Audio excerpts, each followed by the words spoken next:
Hello, everyone, and welcome back to the channel. Today, I want to tell you a story that blurs the line between history and legend. A tale whispered in the quiet corners of old libraries and antique shops. It's the story of the nuptial chart, or as it's more famously known, the map that only shone at midnight. Our story begins not with a grand discovery, but in the dusty forgotten attic of an old cartographer's shop in Prague. The year was 1888. A young apprentice named Ilara was tasked with clearing out the belongings of the recently deceased master mapmaker, a man known for his eccentric and secretive nature. Amongst piles of yellow parchments and strange celestial charts, Ilara found a small rolled-up map no bigger than her forearm. It was bound in dark unmarked leather and felt oddly cool to the touch. During the day, the map was a disappointment. It was a blank piece of vellum, seemingly useless. Frustrated, Ilara tossed it aside. But that night, unable to sleep, she returned to the attic. As the clock tower in the old town square struck midnight, a faint, silvery light began to emanate from the discarded scroll. Ilara unrolled it, and her breath caught in her throat. Where there was once blankness, a brilliant, intricate map now glowed with an ethereal light. It depicted a city she had never seen before, with spiraling towers and bridges that seemed woven from moonlight. Constellations, not streets, served as its landmarks. This was no ordinary map. Driven by a curiosity that outweighed her fear, Ilara spent the next several nights studying the phantom city. She realized the map was dynamic. The glowing pathways shifted and changed with the phases of the moon. This wasn't just a drawing. It was a living guide to a place that, according to all known geography, simply did not exist. She cross-referenced the constellations on the map with her master's astronomical records and discovered they matched a celestial alignment that occurred only once every 76 years. The next alignment was just weeks away. The map had a single point of origin marked with a glowing owl, the symbol of Noctua.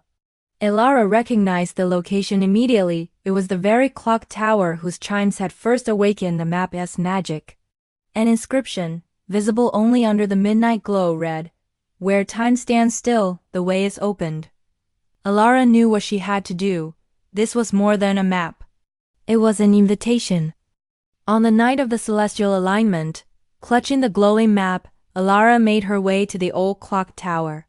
As the final chime of midnight rang out, she placed her hand on the ancient stone where the owl symbol was marked on her map. For a moment, nothing happened. Then, the stone beneath her hand grew warm, and the air around her shimmered. The solid wall of the tower became translucent, revealing a luminous, winding staircase that spiraled upwards into the night sky, exactly as depicted on the nuptial chart. Stepping through the threshold was like stepping into a dream. The air was cool and smelled of night-blooming jasmine and old stone. The city of silver light, Lunara, stretched out before her, more beautiful and mysterious than she could have ever imagined. The citizens of Lunara moved with a quiet grace, their forms slightly translucent, their voices like whispers on the wind. They were the keepers of forgotten stories, the guardians of dreams. They explained to Ilara that their city was a sanctuary, a library of lost histories and moments that had slipped through the cracks of time.